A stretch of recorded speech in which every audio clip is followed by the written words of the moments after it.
So in this video, I wanted to talk about the most common mistake really that people make when they are getting started with their Pilates practice. And this is something that I have noticed time and time again over the years. So I wanted to share it with you because if you're looking at getting started with Pilates, then this is something that you definitely want to avoid. So I'm Zoe, I am a physiotherapist and Pilates instructor, and I am the founder of Pilates Health Online. Pilates Health Online is all about helping women through midlife and beyond get back into exercise and get rid of those aches and pains so that you can do all the things that you want to do.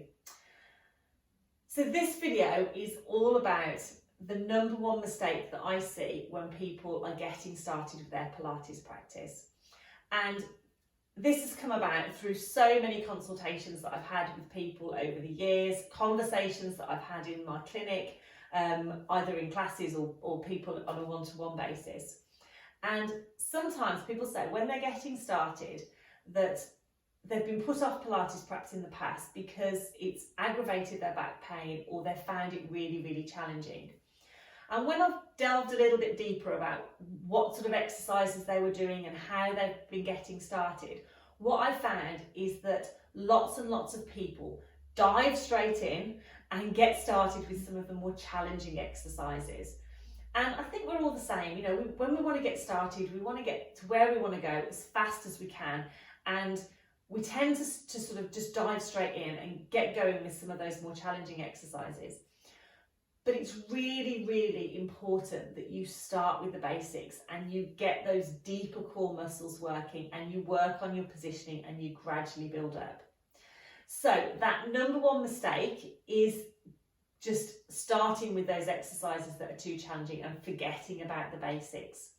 So I like to encourage everybody to start right sort of at the ground level, getting your core muscles working, learning how to engage those core muscles and doing those exercises that perhaps when you look at them look a little bit easy and you think, well, that isn't really doing very much. But if you do them and you take your time when you're doing them and you really think about the control and think about your breathing and just getting into a comfortable position, you're going to be getting those deeper core muscles working, and which is building your foundation, which then when you go on to the more challenging exercises, you've got that foundation there that you can build upon.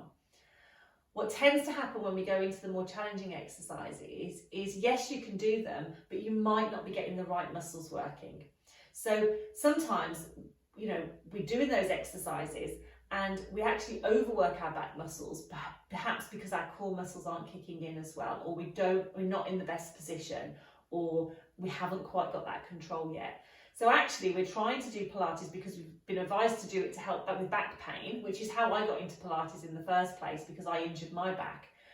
But actually, because we're working too hard, we're actually working those muscles that we're actually trying to relax or trying to sort of switch off a bit more.